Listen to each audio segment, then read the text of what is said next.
Tous les jours, il s'est présenté avec son tracteur rempli de sable. Il passait d'une frontière à l'autre. D'une frontière pour passer dans notre pays. Et dans ce tracteur, il y avait beaucoup de sable. Alors bien sûr, imaginez bien sûr toutes ces personnes qui se trouvaient à la frontière, qui sont là, pour voir ce qu'il y a dans ce tracteur, pourquoi est-ce qu'il y a du sable, et qu'est-ce qui se cache dans ce sable-là. Bien sûr, les autorités l'arrêtent, oui, les douanes, les autorités qui sont là sur place. Qu'est-ce que vous transportez? Pourquoi ce sable? Pourquoi est-ce qu'il n'y a pas de sable de l'autre côté de la frontière? Pas de réponse, on cherche, on ne trouve rien de spécial, on ne trouve qu'un tracteur avec du sable. Le lendemain, la même chose. Et encore une fois, le surlendemain, encore une fois, ce tracteur qui transporte du sable d'une frontière à l'autre, d'un pays à l'autre. On lui pose la question, on lui dit mais pourquoi est-ce que tous les jours vous venez avec votre tracteur pour déposer ce sable alors qu'il y a du sable de l'autre côté du pays, de l'autre côté de la frontière? Et là de répondre, mais vous n'avez pas compris. Ce n'est pas le sable, ce qu'il y aurait à l'intérieur que j'essaye de faire passer. Ce que j'essaye de faire passer, c'est donc tous les jours un nouveau tracteur.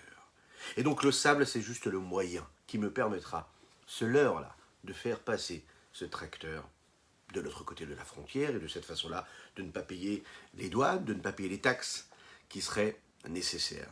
On est tous un petit peu comme ça dans notre vie. Dans notre existence, on est parfois concentré sur ce qui est secondaire et on oublie parfois de nous occuper de ce qui est essentiel. On s'occupe de l'écorce, on oublie le fruit.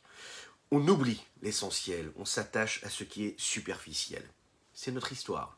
Puisqu'on est partagé entre le bien et le mal, entre choisir ce qu'il faut, ce qu'il ne faut pas, ce qui est secondaire, ce qui est là comme un outil d'accompagnement, un moyen d'expression, et ce qui est l'expression elle-même. Boker Tov les Koulam, bonjour à toutes et à tous, je suis infiniment heureux de vous retrouver en cette magnifique matinée que Dieu nous offre sur la terre. Prenez un petit café pour l'âme avec nous ce matin. On commence juste après ce Nigoun, et je vous invite bien sûr à partager, à liker et à commenter cette publication afin que nous soyons encore et toujours plus à étudier ensemble cette magnifique Torah que Dieu nous offre. Ay ay ay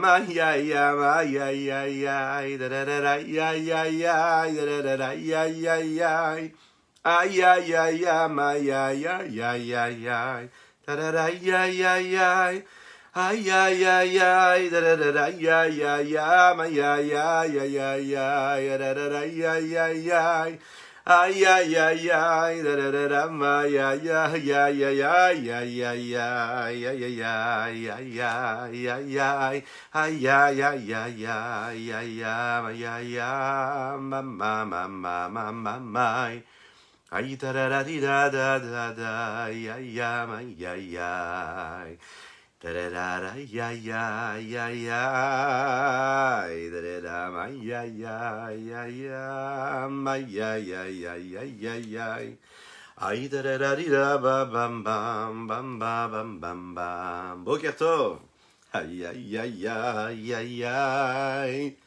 ay ay ay ay ay ay ay ay ay ay ay ay ay da da da di da da da da ay ay ay ay ay da da da da ay ay ay ay ay ay ay ay ay ay ay ay ma ya ya ma ya ya ya da da da ay ay ay ay da da da ay ay ay ay ay ay ay ma ya ya ya ya ya da da da ay ay ay ay ay ay ay ay da da da da ya ya ma ya ya ya ya ya ya ay ay ay ay da da da da ya ya ya da da da da ma ya ya ma ya yo ya ya ya ay da da da da ay da da da di da da da da ay ay ay ay ay da da da ay ay ay Aïe da da da di da da dam dam bam bam bam bam bam. Il y a donc l'écorce et le fruit lui-même. Qu'est-ce que vous choisissez? Lorsque l'on prend un bon fruit bien juteux, ce qui nous intéresse, c'est de retirer l'écorce, de ne pas se concentrer sur ce qui est superficiel, et bien sûr de se concentrer sur ce qui est essentiel, c'est-à-dire le fruit, ce qu'il va nous apporter, de plaisir, d'énergie, de vitalité. Oui, on se concentre sur l'essentiel.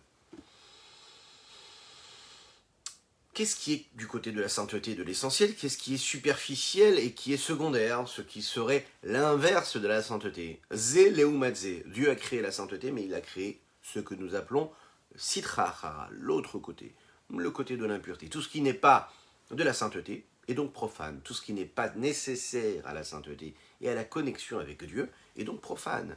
Et notre vie à nous, c'est de slalomer à travers tout ce que nous côtoyons dans notre quotidien, dans notre vie de tous les jours, que ce soit intellectuellement, émotionnellement, psychologiquement ou physiquement, matériellement, dans la vie de tous les jours, ce que nous allons consommer, ce que nous allons vivre, tous les événements de notre existence, de notre quotidien, de quelle façon nous allons le diriger? Comment est-ce qu'on le concentre? Il y a ce qui est sain et ce qui ne l'est pas.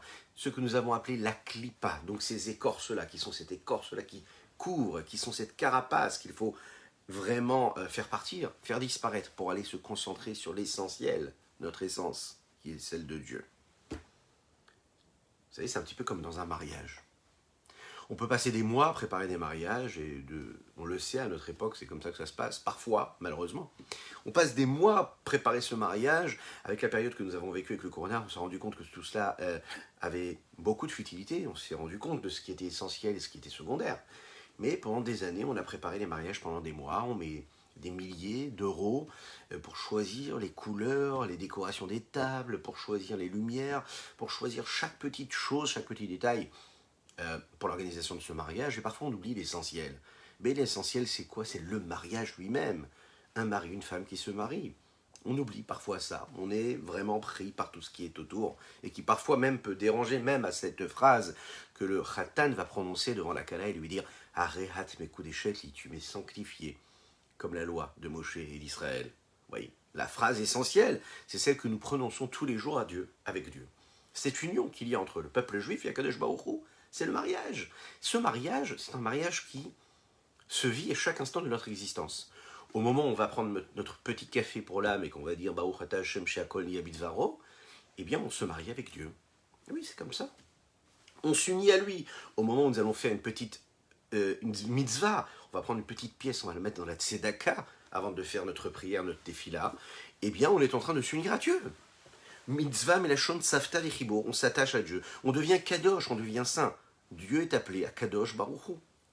Il y a ce qu'il y a de l'autre côté. L'autre côté, c'est donc ce qui est profane, ce qui est donc une clipa, ce qui est non pas essentiel mais secondaire. C'est donc tout ce que nous allons utiliser dans ce monde-là et que nous n'allons pas sanctifier, que nous n'allons pas diriger comme il faut pour le bon, pour ce que Dieu attend de nous. Sitra Hara, l'autre côté. Pourquoi est-ce qu'on appelle ça l'autre côté? Alors l'autre côté, parce que vous savez, en fait, l'autre côté, il est là pour exprimer ce que nous appelons, par exemple, le Yetzerara, le mauvais penché, le mauvais penchant, celui qui nous détourne de la bonne route, du bon chemin. Ce qui nous amène vraiment à l'inverse de la volonté de Dieu. La vérité, c'est que l'autre côté, c'est aussi Dieu. L'autre côté, c'est Dieu. Et comment l'expliquer? Il y a une différence entre ce que nous appelons l'âme animale et l'autre côté. Pourquoi? De la même manière qu'il y a une différence de base dans l'âme elle-même, c'est-à-dire entre le bien et le mal, entre le bon penchant et le mauvais penchant, entre l'âme divine et l'âme animale, elle aussi, elle inclut, elle englobe des volontés et des besoins qui sont neutres, dans lesquels il y a ce que nous appelons le bien et le mal en même temps. Dans le monde dans lequel nous vivons, il y a aussi cette différence, cette distinction qui est faite entre le bien et le mal. Cette distinction, elle est beaucoup plus large. Ça n'est pas si noir et blanc. La distinction, elle est plus large que le bien et le mal. C'est plus quelque chose qu'on pourrait séparer entre deux choses beaucoup plus globales qui sont la sainteté et l'autre côté, l'inverse de la sainteté. Le fait de dire que la Sitra Achara, l'autre côté, l'inverse de la sainteté, ce serait donc ce qui englobe tout ce qui est neutre dans ce monde-là et qui ne serait pas sain, mais qui ne serait pas obligatoirement mauvaise, mal, puisqu'il peut y avoir des choses qui sont ni mauvaises ni mal. Prendre un véhicule, une voiture, ben, ça n'est pas de la Gdoucha proprement dit, mais ça peut être utilisé à bon escient comme à mauvais escient. Et tout ce que nous côtoyons dans notre existence, ça peut être utilisé à bon ou à mauvais escient. Cette séparation, cette distinction qu'on est capable de faire entre la sainteté et le reste, on peut le trouver dans les différents niveaux que nous côtoyons dans notre existence et qui constituent ce que le monde est et dont ce que le monde est constitué lui-même, voilà, dont il est constitué, pardon. À 4 niveaux. Dans le domaine, dans le tsoméar, dans le chai et dans le medaber. La chassidou nous explique qu'il y a dans ces 4 niveaux-là, le minéral, le végétal, et l'animal et l'homme. On va prendre des exemples très très simples. N'hésitez pas, si vous êtes tranquillement déjà au travail ou à la maison, vous vous préparez à partir. Si vous êtes au volant, ne le faites pas. Mais vous pouvez le dire à voix haute. Si vous êtes avec les enfants, en allant à l'école, n'oubliez pas de partager, de liker, de commenter cette publication. Important. Prenons des exemples et essayez d'en donner vous-même. Dans le minéral, quel exemple on pourrait donner qui reflèterait justement toutes ces idées-là qui seraient a priori neutres, ou qu'on pourrait ranger du côté de la sainteté ou du côté de l'inverse de la sainteté. Tout cela pour dire, je vous rappelle, que ce Tanya va nous rappeler que l'énergie divine, la vitalité divine, elle est là pour tout et partout, à la fois, dans le sein comme de ce qui ne l'est pas. Cette planète dans laquelle nous vivons, le monde dans lequel nous vivons, qui est considéré comme le minéral, tous ces matériaux naturels qu'il y a, les montagnes, les rochers, les objets, les meubles, les livres, la majorité des éléments qu'on va citer ici, ce sont a priori des éléments qui ne sont pas considérés comme de la sainteté pure. Plus que cela, ce sont des éléments qui, en général, cachent la sainteté de Dieu. Ils voilent la présence divine. Ils nous permettent ce leurre-là, leur superficialité, leur partie extérieure, leur aspect extérieur, fait mentir un petit peu la vérité. C'est-à-dire, on perd complètement de vue que l'énergie divine est là. D'ailleurs, ce monde dans lequel nous vivons est là pour nous tromper un petit peu. C'est un peu le but du jeu. Il nous fait oublier que Dieu est présent. Si on ne cherche pas à voir la vitalité de Dieu qu'il y a dans chaque élément du monde minéral, on peut l'oublier. Et plus cet élément-là va être grossièrement, superficiellement, physique, matériel, visible, grossier, et moins on verra a priori la vitalité divine qu'il y a à l'intérieur. Ils sont là pour cacher la présence divine, et ils activent tout ce qui sont. Prenons un exemple très simple. Je vais prendre un livre. Si je l'utilise à bon escient et puis ça devient un livre saint, alors là, à ce moment-là, je peux voir la vitalité divine et la sainteté divine qu'il y a à l'intérieur. Prenons l'exemple du végétal. Les fruits, les légumes, les arbres, les fleurs, tout ce que l'on peut sentir, tout cela qui fait appel à des sens que nous avons, nous, en nous, mais qui restent superficiels et physiques. Et donc, a priori, non empreint de cette spiritualité saine, sainte. Donc, quand on va les utiliser, on vient de quitter la fête de Sukkot, quand on va utiliser les bessamim, ce qui peut être les bessamim, c'est-à-dire les hadassim dans le loulav, alors à ce moment-là, on va utiliser le minéral, le végétal, pour Akadosh Baruch Hu, et on va le sanctifier. Mais ça peut rester quelque chose de tout à fait neutre, qui ne serait pas dirigé vers la sainteté. Un autre élément qui pourrait nous permettre de comprendre un petit peu plus cette idée-là, ce sont donc les animaux. Les animaux, on sait qu'il y a les animaux qui sont purs et les animaux qui sont impurs. Les poissons, les oiseaux, il y en a qui sont permis, il y en a qui sont interdits. Maintenant, ceux qui sont interdits, on ne va pas les consommer, mais ils ont une fonction, ils sont là pour quelque chose. Ceux qui sont permis à la consommation, que l'on va apporter par exemple à l'époque du Beth Amikdash en sacrifice sur le Mizbeach, on va tout de suite leur donner une résonance, une présence et une sanctification, une sainteté. Lorsque l'on va consommer de la viande le jour de Shabbat, le jour des fêtes, automatiquement, on est en train d'élever et de sanctifier ce qu'on est en train de consommer. On est en train d'élever cette matière-là et de faire refléter la dimension divine qu'il y a à l'intérieur. Lorsque l'on va, par exemple, prendre des bessamim, des senteurs, pour faire la Havdalah, le Motzai Shabbat, pour apaiser cette âme-là qui va retourner chez Dieu, ce surplus d'âme que nous recevons le jour du Shabbat, eh bien, ces bessamim-là, qui sont a priori juste des petites plantes, vont prendre une dimension de sainteté phénoménale, extraordinaire. Si on descend un petit peu plus dans cette évolution-là, On va prendre, par exemple, la peau de bête que l'on va utiliser pour confectionner des téphilines, une mezouza, un parchemin pour écrire un Sefer Torah. On est tout de suite en train d'élever la matière et de sanctifier cette matière-là. Encore une fois, ce qui va nous paraître totalement superficiel dans notre existence peut tout de suite prendre une dimension de sainteté véritable.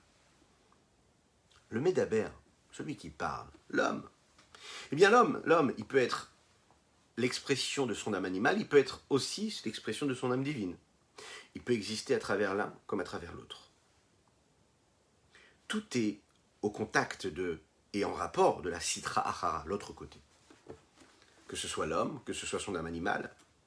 Pourquoi? Parce qu'en fait, allez, on passe notre temps à quoi? À essayer de survivre en réalité.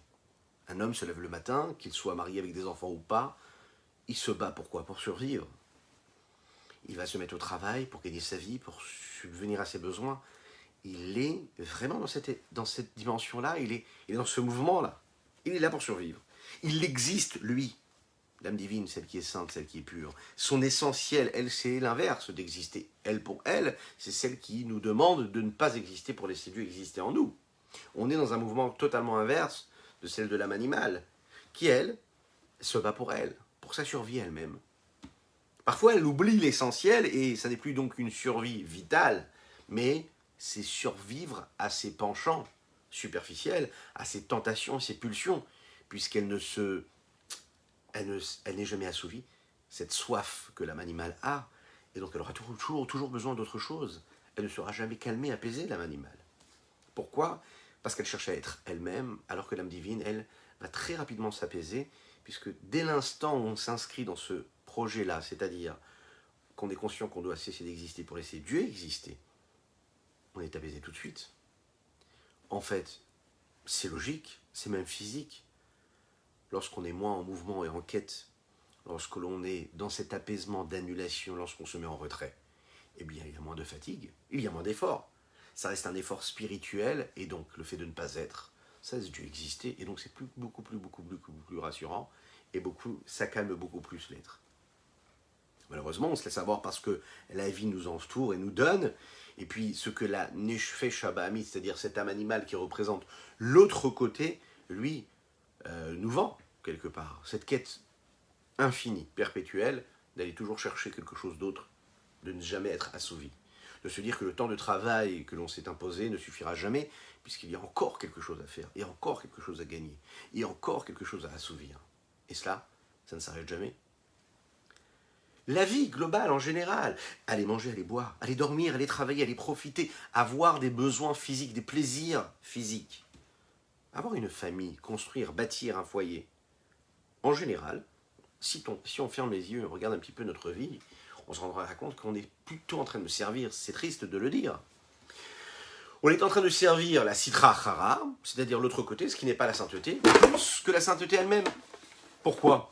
Et pourquoi ça se vit de cette façon-là? C'est assez simple. Parce que la nature nous attire vers ce qui est l'inverse de ce qu'on devrait être et vivre. C'est la nature qui est comme ça. Elle nous attire vers l'inverse de ce que l'on devrait faire, vivre. On a du mal à vivre ces choses-là pour les bonnes raisons, à savoir les Shem Shamaim, de les vivre parce que Dieu nous les demande, et parce que Dieu nous le demande, on devrait le faire. Donc, ce qui représente l'autre côté, c'est le pendant de ce qui est la sainteté d'Akadosh Baruch. Et donc, ce qui produira de la sainteté et de la pureté viendra de la partie faciale d'Akadosh Baruch Hu, ce qui viendra de la vitalité arrière, ce que nous appelle la partie arrière, Achoraim, d'Akadosh Baruch Hu, c'est ce qui va générer la vitalité de tout ce qui est profane et tout ce qui est l'inverse de la sainteté. L'autre côté. D'un côté, nous ne voyons pas la présence d'Akadosh Baruch Hu, on voit des intérêts, on voit vraiment un monde qui tourne autour des intérêts personnels, que ce soit des politiques, que ce soit des hommes, que ce soit des hommes d'affaires, que ce soit de notre petite vie à nous, à chacune et chacun d'entre nous. On cherche son intérêt. Chercher son intérêt, c'est chercher sa propre existence et non pas ce projet divin qui est présent. C'est le mensonge du monde qui s'installe et qui s'impose à nous. Maintenant, est-ce qu'il y a dans ce monde-là négatif, dans ce monde négatif, c'est-à-dire superficiel, est-ce qu'il y a autant de force qu'il y aurait dans le côté de la sainteté? Eh bien la réponse est oui. C'est ce que le Rabbi Shimon Zalman veut nous dire dans le Tanya d'aujourd'hui. De la même manière que dans le côté de la sainteté, il y a ces 10 forces, ces 10 séphirotes. Chesed, Gvura, Tiferet, Netzach, Hod, Yesod, Malchut. Tout ça pourquoi? Pour rejoindre l'infini, le Ein Sof Baruch Hu, l'infini du Saint béni soit-il. Ces 10 forces, on va les trouver aussi du côté de l'impureté, du côté de l'exil réel. Ces 10 séphirotes, elles sont là à chaque instant, c'est elles qui permettent de l'autre côté, de permettre l'existence de ces écorces-là. Et malheureusement, qui nous font oublier qu'elles sont là comme étant des moyens et non pas un essentiel. On oublie que ces écorces-là, c'est un petit peu comme le sable de ce tracteur. On oublie que le tracteur, c'est quoi? C'est la sainteté. C'est ça qu'on réussit. Et c'est ça qu'on a envie de faire passer, de revivre, non pas ce qui est superficiel. Ce qui est très intéressant aussi, c'est qu'on comprend qu'en réalité, quand on... Le grand mariage de la vie, de l'existence, celle de l'homme avec Dieu, eh bien, il ne faut pas oublier que cette grande salle de mariage, cette grande salle de réception, ce grand salon, qui est le monde, dans lequel il y a toutes sortes de décorations et de lumière, d'ombre, d'images, d'écrans, de musiciens, de musique, tout ce qu'il y a dans ce monde-là, tous ces signaux-là apparents, qui sont donc des reflets extérieurs et superficiels de ce qu'est l'existence, ils ne sont là que pour refléter un mensonge. Eh oui. Ils nous font oublier que l'essentiel de tout cela, c'était le mariage lui-même, celui de l'union entre l'homme et la femme, celui de l'union entre Akadosh Baruch Hu, pardon, et l'homme. Et c'est ça en réalité notre histoire. Un petit peu comme quand on va manger cette tomate et qu'on oublie que l'essentiel c'est la tomate et non pas la peau de cette tomate-là. Alors parfois la peau de la tomate elle est beaucoup plus fine, beaucoup plus difficile de retirer la peau d'une tomate que la peau d'un pamplemousse. Oui, prenez du pamplemousse le matin, c'est très très bon. Mais l'écorce n'est pas la même. Alors, dans la vie de tous les jours, on doit essayer de détecter qu'est-ce qui est une écorce une peau de tomate ou une écorce qui serait la peau d'un pamplemousse. C'est pas pareil du tout. L'une est plus facile à retirer, elle est beaucoup plus épaisse, et l'autre est beaucoup plus fine. Quelle est la différence? Il dit comme ça, hein, dans le texte, qu'un homme, il doit aller chercher dans les petits détails de son existence. Comment est-ce qu'un homme peut travailler son être, travailler ses traits de caractère, travailler ce qu'il est, travailler ses attitudes, travailler ses sentiments, ses émotions? Comment il peut devenir quelqu'un d'un peu plus raffiné? C'est-à-dire retirer un petit peu plus ses écorces, faire partir cet autre côté pour révéler la sainteté qu'il a en lui, et donc celle de Dieu. Eh bien parfois il faut savoir que le premier des travaux déjà, c'est de prendre conscience que quand on est obligé d'enlever des écorces, c'est-à-dire sur nos traits de caractère, qui sont aussi gros que la peau d'un pamplemousse, on est au début du travail. C'est-à-dire qu'on est dans une forme de superficialité qui est visible, qui est grossière. Parfois, quand on va aller chercher, qu'on va travailler son être, on va plus s'attacher à cette peau de tomate qui sera beaucoup plus difficile à retirer parce qu'elle est fine. Il va falloir le faire avec distinction, avec finesse. On est en train de parfaire ce qu'il y a de plus fin, de plus raffiné en nous, et que même dans ce raffinement de notre être, peu importe qui on est et peu importe le niveau dans lequel on se trouve, on aura aussi un travail à fournir. Alors parfois on a un travail qui est d'une écorce beaucoup plus grossière, et parfois on est sur la peau d'un fruit qui serait beaucoup plus fin. Ce monde entier, ça reste donc l'intermédiaire, ça reste le moyen qui nous permet d'exister à travers ce contact que nous devons avoir avec Dieu. Ce monde-là dans lequel nous vivons, il ne faut pas perdre de vue qu'il est là juste pour nous servir. C'est ce qui nous permet d'arriver à notre essentiel. Dans le monde dans lequel nous vivons, il y a ce que nous appelons la Shalosh Klipot Atmeot et la Klipat Noga. Les trois écorces du mal qui représentent l'impureté totale, pure, et puis il y a cette écorce neutre, c'est-à-dire toutes ces parties dans le monde qui sont définies comme des écorces, qui ne sont ni de la sainteté, mais qui ont un potentiel de connexion avec Dieu, parce que si on les utilise comme il faut, eh bien on va les sanctifier. L'exemple que nous avons donné, la voiture, ou tous les éléments que nous avons à notre portée. Et puis, il y a ce qui est vraiment comme du feu qui brûle, du feu ardent, qui est l'impureté la plus totale, avec lequel nous ne devons jamais avoir de connexion, celui qui complètement met de côté la présence divine, la sainteté qu'il y a. Zélé ou Matzé, Akadosh Baruch Hu a fait les deux. Il a fait et l'un et l'autre. À nous de faire le bon choix, comme il faut, en son temps. C'est ce qu'on nous demande de faire. Boker Tov à ceux qui nous rejoignent. n'hésitez pas sur les différents réseaux à partager, c'est important, partager et liker cette publication afin que nous soyons encore et toujours plus à étudier ces moments-là de Chassidoute, qui nous permettent de comprendre et de faire la distinction entre ce qui est bon et ce qui l'est moins, et travailler un petit peu plus sur notre personne.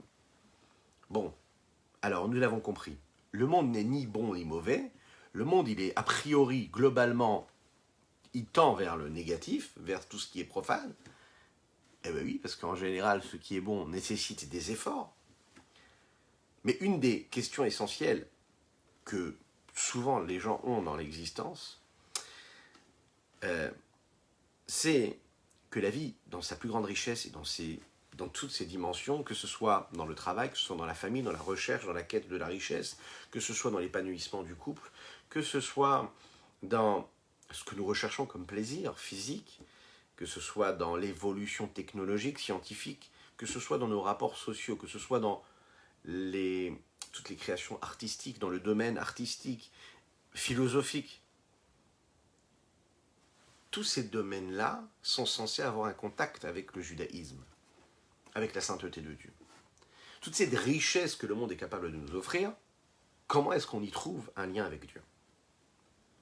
D'un côté, on sait que pour que l'homme puisse subsister et exister, il a besoin de vivre dans un monde, il a besoin de travailler, de se lever le matin, d'aller travailler, de courir après quelque chose. Il a besoin de monter une société, il a besoin de fonder un foyer, il a besoin de manger, de boire, il a besoin d'être au contact de la technologie.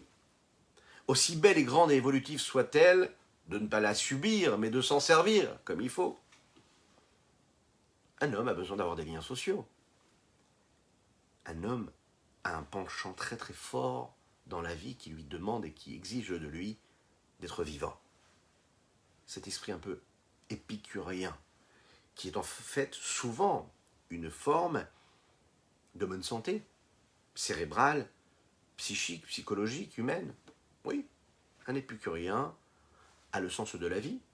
Attention, on va le voir. Qu'est-ce que ça veut dire un épicurien qui serait un bon épicurien? Puisqu'un épicurien, pour ce qu'il est, et tel qu'on le conçoit en général, c'est quand même négatif pour un juif qui veut se connecter à Dieu.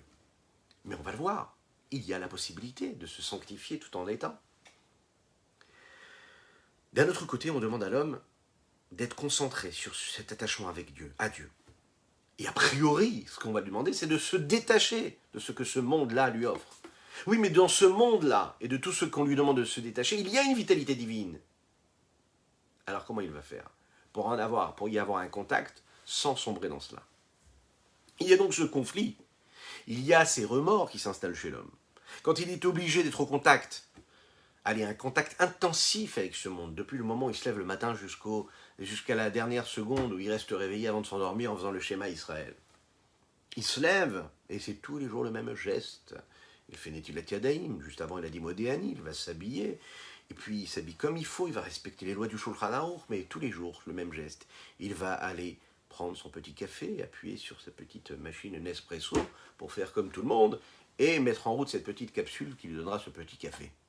Et il va, pendant toute sa journée, suivre le cheminement de ce que ce monde-là lui offre, et en fonction de la société dans laquelle il vit, en fonction de la période, de l'époque dans laquelle il vit, il va suivre des codes sociétals.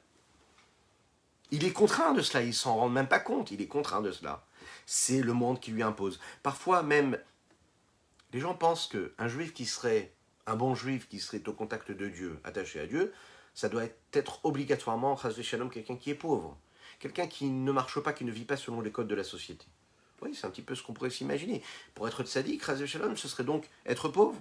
Est-ce que ça veut dire être primitif? De ne pas être inscrit dans la société? De ne pas gérer sa vie, son existence, en fonction de ce que sa société et la société dans laquelle il vit lui donne, lui offre, lui impose parfois? La question actuelle qui nous concerne chacune et chacun, c'est de savoir quel est le contact, quel est le rapport que nous devons avoir avec ces éléments-là. Et on va le comprendre avec un point essentiel. Le juif, il a une mission sur Terre. Quelle est la mission qu'il a sur Terre? Sanctifier le monde. Dieu, quand il nous a créés avec ce corps-là et cette âme-là. Il nous a donné ces 613 commandements. Et ce qu'il nous a demandé, c'est de faire en sorte que quand on se lève le matin et qu'on va se servir de cette petite capsule, et qu'on va boire ce petit café, ou bien quand on va aller au travail, qu'on va utiliser ce véhicule ou cet autre véhicule, eh bien le focus qu'on va jamais perdre de vue, toujours, c'est de garder cette feuille de route que la Torah nous a donnée. Cette feuille de route, elle va nous permettre d'atteindre cet objectif. Sanctifier le monde. C'est ce que Dieu attend de nous. Sanctifier le monde, c'est-à-dire qu'au moment où je vais boire ce petit café, je vais sanctifier le monde parce que je vais faire une petite bénédiction juste avant. Que je vais utiliser cette vitalité pour revigorer mon corps, mon esprit, mon âme, pour lui donner l'envie, la force physique, réelle, et parfois psychologique, de faire ce que j'ai à faire. On va aller au travail, on va aller amener ses enfants à l'école, on va tout simplement rester chez soi à la maison parce que c'est la vie qui fait qu'on doit rester chez soi à la maison, par exemple. Et on va faire tout pour que cette existence et cette journée qu'on va vivre soit empreinte de sainteté, de pureté. On va se poser la question, qu'est-ce qu'on va pouvoir faire pour aider un autre juif, pour sanctifier le monde? On va se demander qu'est-ce qu'on peut faire pour grandir comme il faut, si on est un adolescent ou un jeune homme qui est en train de grandir. Se dire comment est-ce que je vais faire pour construire et bâtir mon foyer, quel choix je vais faire quand je vais choisir mon conjoint, ma conjointe, comment je vais jamais oublier que mon but à moi c'est de sanctifier le monde. On me propose de faire telle ou telle chose, d'avoir ce passe-temps, d'avoir ce loisir. Est-ce que ce loisir me permet de sanctifier le monde ou pas? La question essentielle, ça doit être ça pour un juif. Il doit se dire, est-ce que ça me permet de sanctifier ou pas? Est-ce que ça me permet de concrétiser ce mariage que j'ai avec Dieu, qui est un mariage qui doit être vécu à chaque instant de notre existence, qui est renouvelé constamment? Ou est-ce que je veux vivre des moments de vie qui sont des moments profanes, neutres? Et ce qui ne doit jamais me lâcher, et que je ne dois jamais perdre de vue, c'est que je suis là, les Kadesh et Taolam, pour sanctifier le monde. Et pour sanctifier le monde, on m'a donné des recommandations. On m'a donné une technique. Et si j'utilise des bonnes techniques, eh bien c'est comme un meuble Ikea. Vous savez, si vous suivez bien la programmation, si vous suivez bien la notice, vous êtes sûr de monter votre chaise ou votre table comme il faut. Si vous omettez une étape, c'est la catastrophe. Pourtant, le meuble Ikea, vous n'êtes même pas capable de donner son nom, de lui donner son nom, de dire même comme il s'appelle. Et pourtant, on sera tous capables de le construire comme il faut. Pourquoi?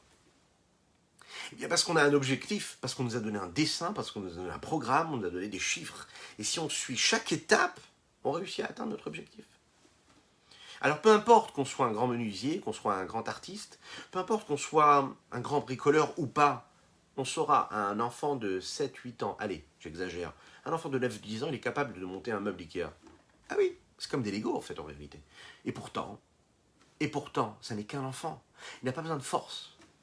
Pas besoin de force, il a juste besoin un peu de volonté, un peu d'assurance, un peu de confiance, que ça l'amuse un petit peu et il réussira à le construire.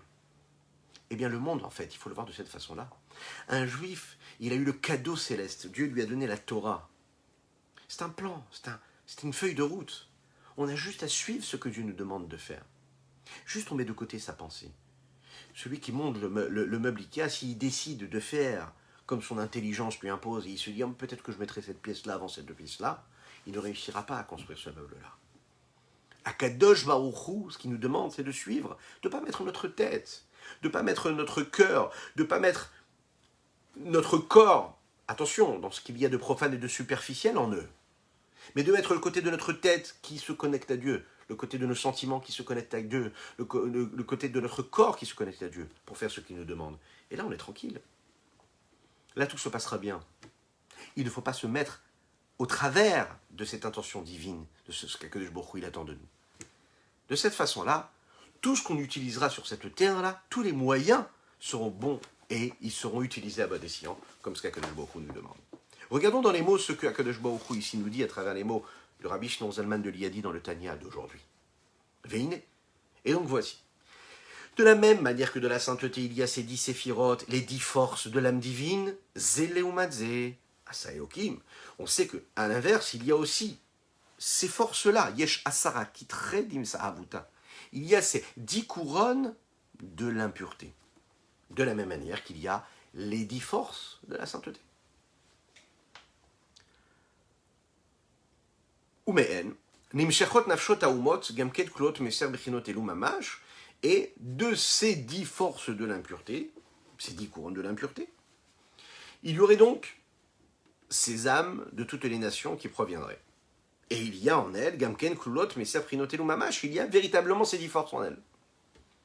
Umuda Zot Baretz, et on le sait. Mashekatouf, Besefer et Gilgulim, ce qui est dit dans le Sefer Gilgulim, ce grand livre de Kabbalah qui nous explique un petit peu quelles sont les conséquences et les causes de tout ce qui peut exister sur cette terre-là. Asher shalata adam be'adam le'ralo, shu sod galut ashrina betoch ha'klipot, lachayotam le'ashlitam izman hagalut. On sait. On sait que, oui, dans le monde dans lequel nous vivons, encore un petit peu, parce que Mashiach arrivera très rapidement, on dit Amen, eh bien on est maîtrisé par ces forces négatives, ces forces de l'impureté. C'est le mal qui persiste, c'est lui qui réside et c'est lui qui gère un petit peu l'existence. C'est malheureusement ce qui fait l'exil même de la Shrina, du rayonnement de la présence de Dieu ici-bas sur terre. Elle se trouve, cette Shrina, où? Dans ces écorces qu'on a détaillées un petit peu plus tôt. Et c'est ce qui leur permet, à ces forces du mal, de l'impureté, d'exister, d'avoir une énergie. Sinon, elles ne pourraient pas exister.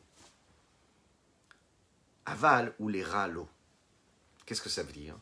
C'est pour le négatif et non pas pour le positif. Ça veut dire qu'en réalité, l'homme a la possibilité d'aller contre, mais quand il n'est pas dans ce mouvement-là où il veut transformer quelque chose, il subit complètement ce mal. Et pourquoi est-ce qu'on lui met ce mal devant lui? Eh bien parce qu'il a un travail à faire, à savoir de raffiner et d'aller chercher ces étincelles de sainteté qui se trouvent dans la pureté. C'est la raison pour laquelle les nations du monde, à travers l'histoire du peuple juif, ont souvent gouverné et été au-dessus de ce peuple juif. Liot nafshota umot, mais à klipot, parce que ces âmes-là, de ces nations du monde, elles proviennent de ces écorces, asher ashrina mitlabeshet bifrinat galot b'tocham, dans lesquelles il y a une shrina, une évidence, un rayonnement de Dieu qui est là, qui leur permet d'exister, et elle est en exil. Elle est totalement enfermée, emprisonnée dans ces forces-là négatives.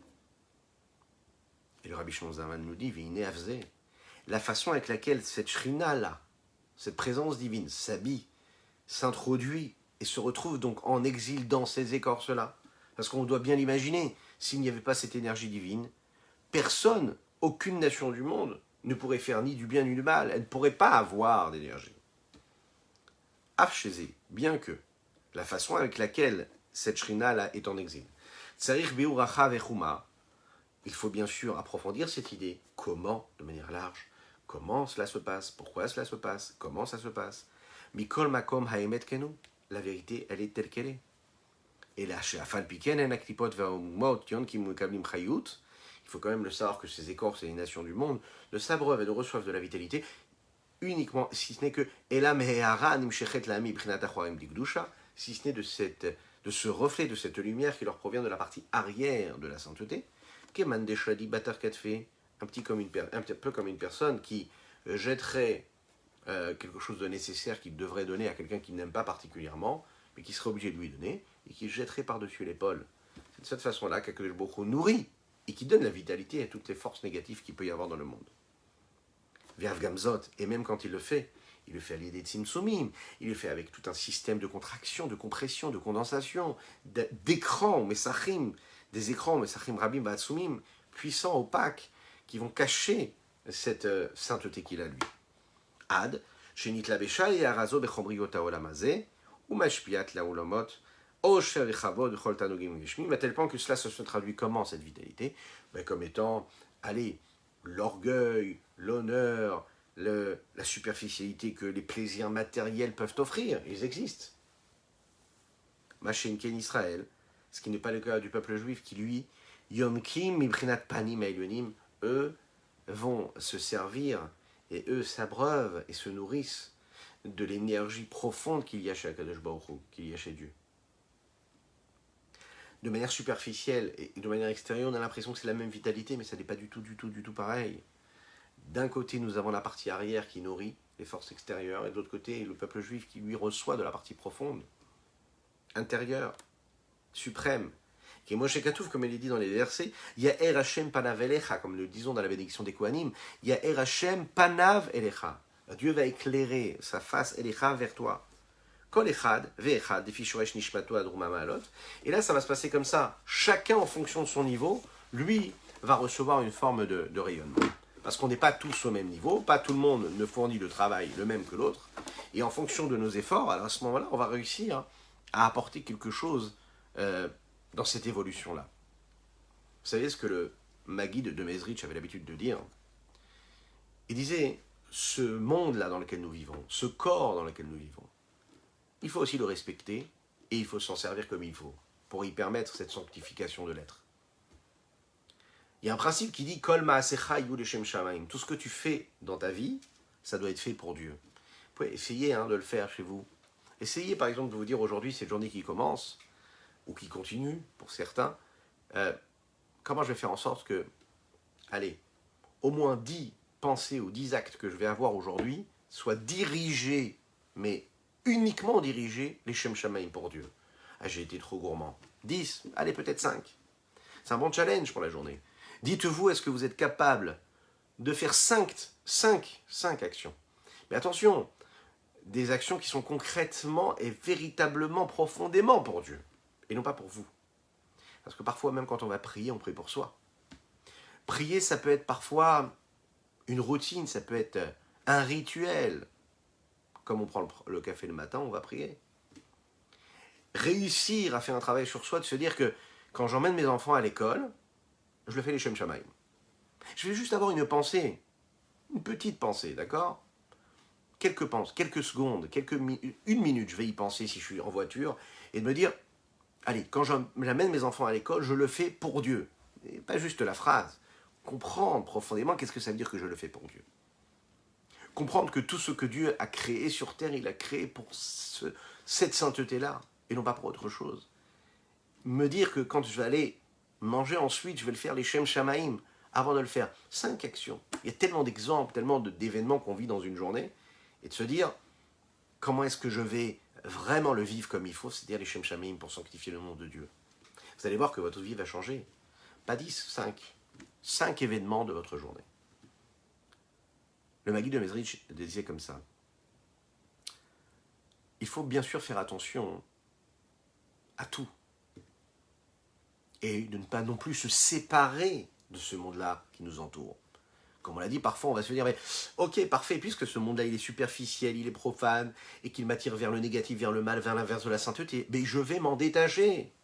Je vais vivre complètement reclus, complètement dans ma sainteté, je vais étudier, prier toute la journée, faire des mitzvot, et je ne fais pas du tout attention à ce monde-là, je m'habille chasvé shalom comme il ne faut pas, je fais pas attention à moi, etc.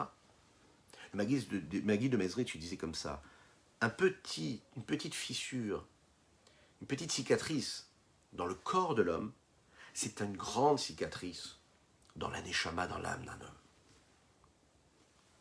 Une petite fissure, une petite blessure, plus qu'une cicatrice, une petite blessure sur le corps, c'est une grande blessure dans l'âme.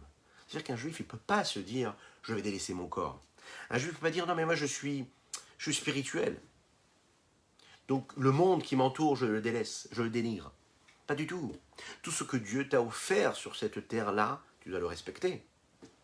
Tu dois vivre de la meilleure des manières. Dans l'opulence matérielle et spirituelle, tu dois demander à Kadosh Baruch Hu de t'aider à vivre de cette façon-là. Non pas comme dans une frustration, mais tu dois vouloir cela. Pourquoi? Parce que tu dois vivre en bonne santé matérielle et en bonne santé spirituelle. Kol ma'asecha yu leshem shamaim, que toutes tes actions ce soit les Shem Shamaim, ça veut dire qu'à chaque fois que tu es en connexion avec ce négatif, avec cette impureté, avec ce profane que tu as dans ta vie de tous les jours, de ton quotidien, tu ne vas pas le délaisser et le mettre de côté, mais tu vas essayer d'en tirer parti. C'est-à-dire, si c'est totalement interdit, tu vas le repousser, et au moment où tu repousses une mauvaise pensée, une chose que tu ne devrais pas regarder, une parole que tu ne devrais pas prononcer, une action que tu ne devrais pas faire, une fois que tu le repousses, eh bien, tu t'es sanctifié. Tu n'as pas dénigré le monde, tu l'as repoussé. C'est pas pour toi. Et quand tu utilises tout ce qui est neutre, toute énergie, toute vitalité neutre, pour te dire comment est-ce que je vais sanctifier le monde, comment est-ce que je vais pouvoir apporter quelque chose au monde à cela. Comment? Parce que je suis au contact de mon conjoint ou de ma conjointe, parce que je vais avoir un sourire, parce que je vais être bessimcha, parce que je vais chercher la paix, parce que je vais chercher l'harmonie, et non pas mon orgueil et mon kavod, etc. Parce que je vais travailler mes traits de caractère à ce moment-là, je vais comprendre que je suis en train de sanctifier le monde, eh bien, j'ai fait rentrer Dieu en moi. Dieu, je le fais exister à ce moment-là. Shlomo Amelech, le roi Salomon, dit comme ça. Bechol derachecha daeu. Dans tous tes chemins, daeu, connais-le. Ça veut dire quoi? Ça veut dire quoi dans tous tes chemins? Ça veut dire que quand tu te lèves le matin, tu vas au travail, tu restes à la maison. Quand tu vas emmener tes enfants à l'école, quand tu éduques tes enfants, quand tu parles à ton épouse, quand ton épouse te parle, quand à chaque fois que tu seras au contact de ton prochain, tu vas ouvrir ta boutique ou pas. Parce que tu es au chômage, tu vas profiter de ta journée pour faire une bonne action, aider ton prochain, appeler, donner un coup de fil, être positif, être dans la sainteté, à chaque fois. Daéou, tu vas reconnaître, tu vas connaître Dieu. Tu vas faire vivre Dieu dans toutes tes dimensions, dans toute ta vie. C'est de cette façon-là, en réalité, que tu sanctifies le monde. C'est comme ça que tu accomplis cette volonté que Dieu a, qui est quoi? Ben, qui est de célébrer ce grand mariage. À ce moment-là, tu comprends que tout ce monde qui t'entoure, ça n'est pas juste une belle salle de réception avec un beau décorateur et un bon traiteur et un bon orchestre. Non, pas du tout. C'est quoi? C'est que tout ça est là pourquoi? Pour que tu puisses te marier.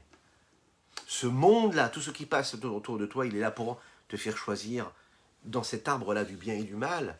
Quand tu es dans ce jardin où il y a du bien, il y a du mal, il y a des choses que tu dois choisir, eh bien tu vas les choisir, tu vas les transformer, tu vas les élever, tu vas les poser, tu vas les offrir, et tu vas les poser sur l'autel, le misvéach de ton existence, comme un korban que tu apportes à Kodesh Baruch Hu et qu'on apportait à l'époque du Beth Amikdash.